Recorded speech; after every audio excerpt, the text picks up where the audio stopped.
Hi, welcome to the video. Make sure to like and subscribe if you enjoy, and comment your thoughts and opinions on the stories. Let's get started. Am I the antagonist for bringing up my friend's divorce to protect my fiancé? I am 28, have a friend group back from high school that I don't really hang out with, but we are still in touch. We haven't seen each other in a while, so we decided to meet up. We all agreed that we would bring our partners, if we have one, so that our Wivashus band's girlfriends' boyfriends could also meet each other. I brought my fiancé with me.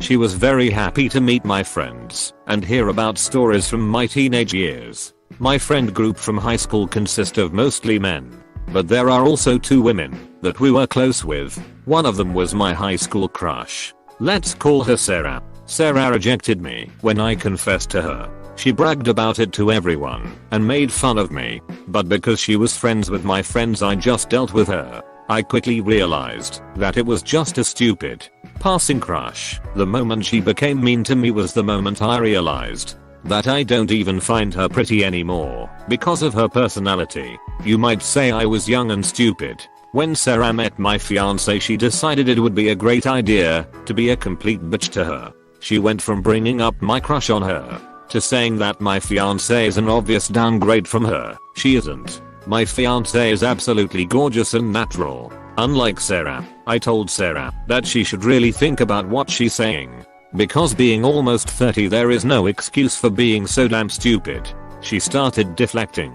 The topic of me having crush on her in high school came up again, so I said that she should stop bringing up things from a time when I was young, stupid and obviously blind. Sarah became visibly angry. I guess she never really grew up from our time in high school, because she was still going at me and my fiancé, saying that I have to watch what I say, LMAO, because I might come crawling back to her. I replied by bringing up the fact that she's currently going through a divorce and she might want to sit back and think about why is that. She left to go to the toilet, came back after a few minutes, grabbed her purse and left. The rest of my friends were divided on my reaction. Some thought I did the right thing and was only defending my fiancé. Some thought that bringing up Sarah's divorce was a blow below the belt. The more I think about it, the more conflicted I am. My fiancé agrees that I was kind of harsh, but she's also very grateful for standing up for her. Am I the asshole for bringing up my friend's divorce to protect my fiancé?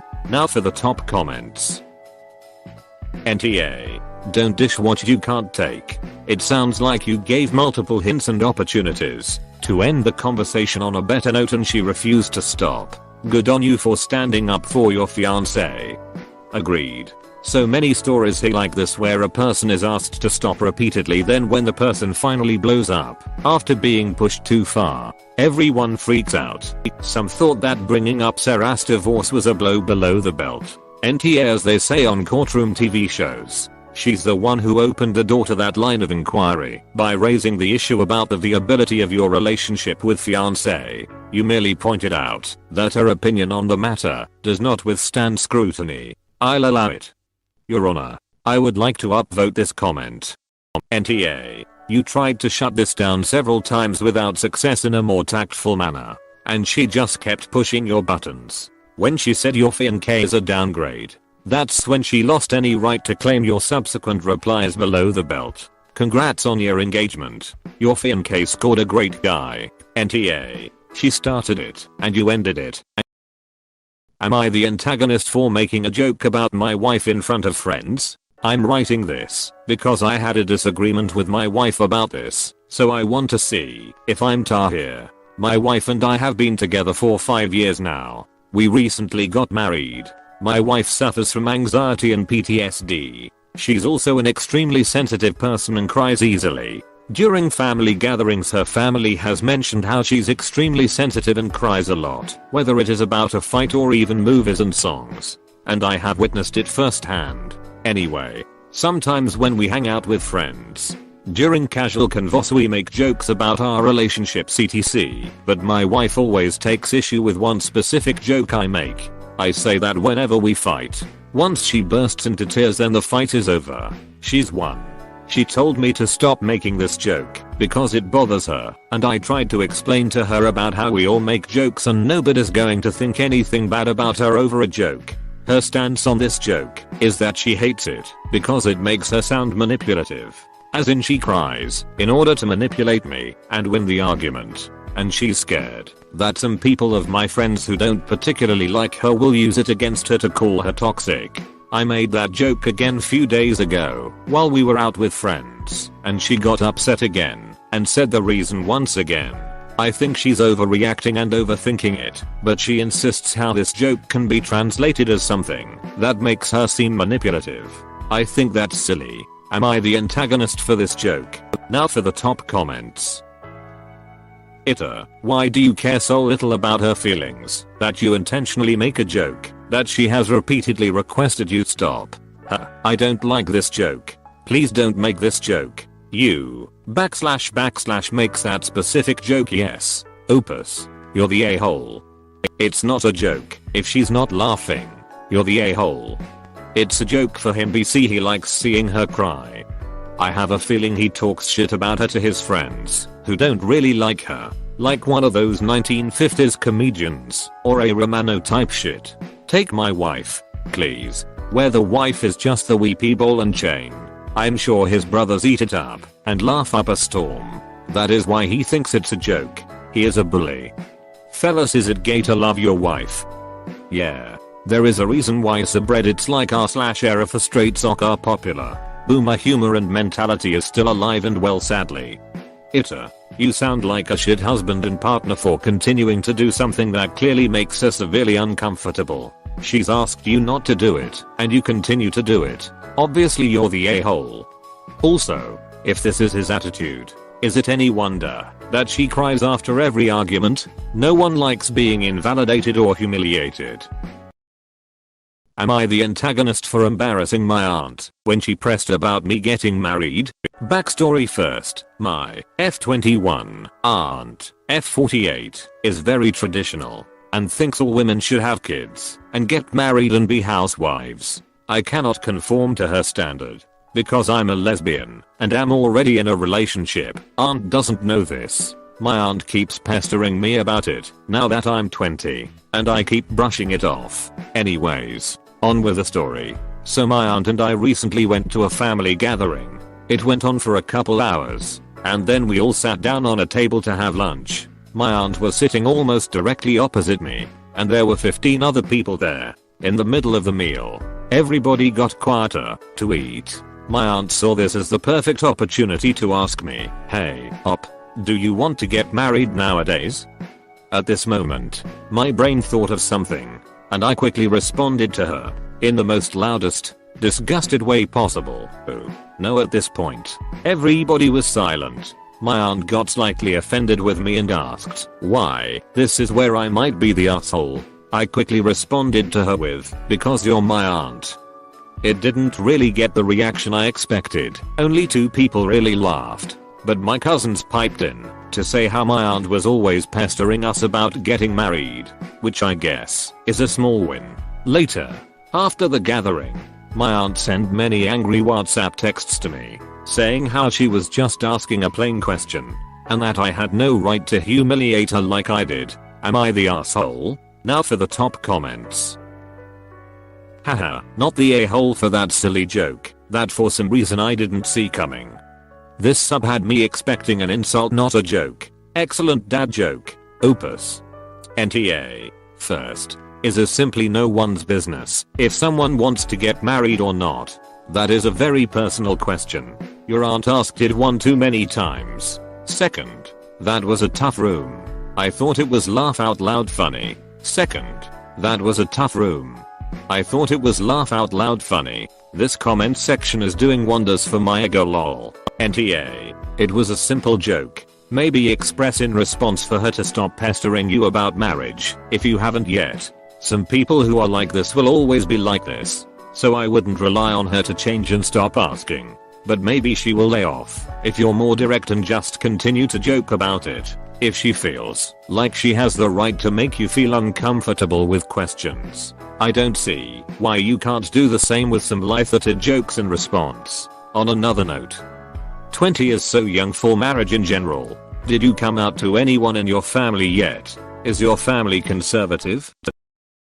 Am I the antagonist for having someone retrieve the kid they left with us? Me, 19F, and 2 of my friends, 20F, and 20 male, were hang out in my friend's apartment. We were all about to go home after finals. Our other friend, 19F, randomly came over to the apartment with a child, 5F, and said she was babysitting her. Then our friend, after an hour, suddenly disappeared and left the girl here. I called and asked where she went and why she didn't bring the girl. She said she went somewhere for a bit and was just leaving the girl with us. She didn't return for several hours and the girl started asking for food. We didn't feel like it was good to give the girl junk food for dinner, but we weren't going to take her out to a restaurant and none of us know how to cook. So we had to call our friend several times to come get the girl. Our friend arrived angry, demanding to know why we couldn't watch the girl for a few hours and had to bother her. Now for the top comments. NTA, you have no idea if that kid had allergies. You literally could have killed the child by feeding it. I'd have called the police and reported an abandoned child after several hours. After several hours. Seconds. What the actual heck? If you are babysitting someone else's child, you don't just abandon them to people who are random strangers to the child's parents. They don't know you. They very certainly didn't give permission for their daughter to be left with you. It's wrong to do that to the parents. And it goes without saying that it's wrong to do that to you. Please find out who this child's parents are and let them know what happened. Also do the same for the parents of the 5-year-old who was left with you. NTA, the child was left in your friend's care. She was probably getting paid to babysit the child. You were right about not giving her food either. She could have been highly allergic to certain foods and you would not know. You should have asked the child if she knew her parents' phone number. She should never have left her charge. This is an incredibly good point actually. Am I the antagonist for judging a couple who came into the restaurant I work in? I, 22F, am a waitress at a restaurant. I've experienced all kinds of customers since I work as a waitress for the past 3 years. I actually love my job. One of the worst kinds of customers we get is couples who sit on the same side of the table. That's an inside joke acknowledged between all of us servers. Many servers I've talked to have the same thoughts on how it's weird when couples do that. Being in the industry 3 years now, I've now found the solution to that. Whenever I spot a couple, I have them seated at tables where it's impossible for them to sit next to each other. And if we are full and that's not possible for whatever reason and a table like that isn't available, then we have to endure the couples sitting side by side. The reason servers are so judgy about this is that we find it very weird. Can't you just go few hours without touching each other? Plus sitting on opposite sides is more romantic. So, I've stopped hiding my distaste for couples like this for a long time now, but most of the time these people are so absorbed into each other that they don't realize how we are indeed judging them. On Thursday I had evening shift. A couple walks in.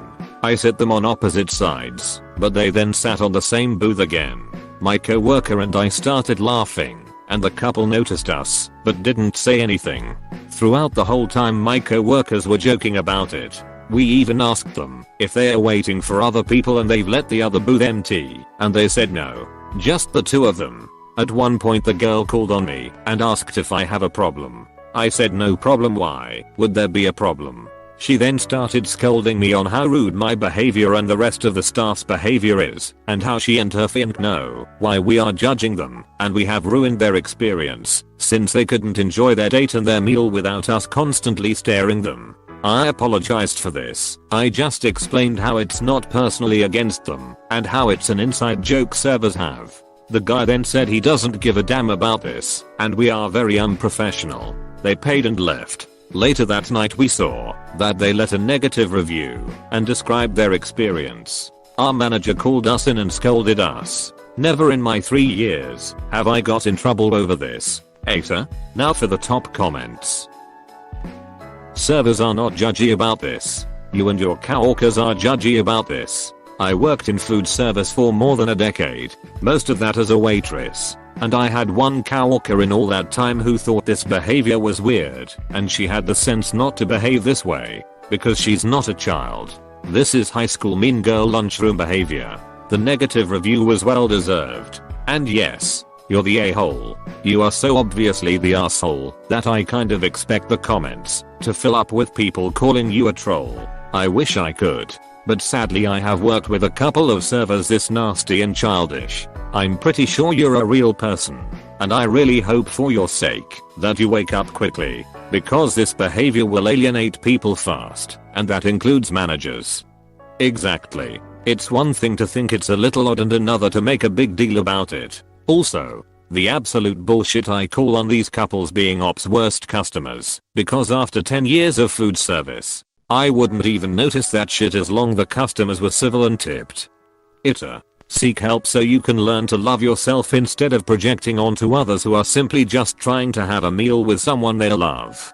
AITA. The reason servers are so judgy about this is that we find it very weird. Can't you just go few hours without touching each other? Plus sitting on opposite sides is more romantic. That's not a reason at all. Also, you are not the judge on what's romantic or what's not. You have no idea why they sit like that, and really it's none of your business. Am I the antagonist for telling my client's mother she can't be at the delivery? So I'm currently a surrogate for a lovely gay couple. I'm 35 weeks pregnant, so just about ready to pop. Our plan throughout the pregnancy has been for delivery. The fathers are in there and so is my husband. For my own personal support, only 3 guests are allowed at my birth center. Yesterday my client's mother called me and asked for the directions to the birth center, and I asked why she needed it. She told me she needed it if she was going to be there for the birth of her grandchild. I told her there must have been some miscommunication and that dads and husband will be there for the birth. She said the dads encouraged her to reach out to see if I would mind having husband stay home so grandma can see the birth of her grandchild. She protested some, but I told her that even though this is not my baby to keep, I'm still going through a medical procedure and would like my support person with me. She hung up, and the dads called me and told me I was unreasonable and rude towards his mother for no reason, and that they should be able who decides who is in the delivery room, since it's their baby. Am I the antagonist?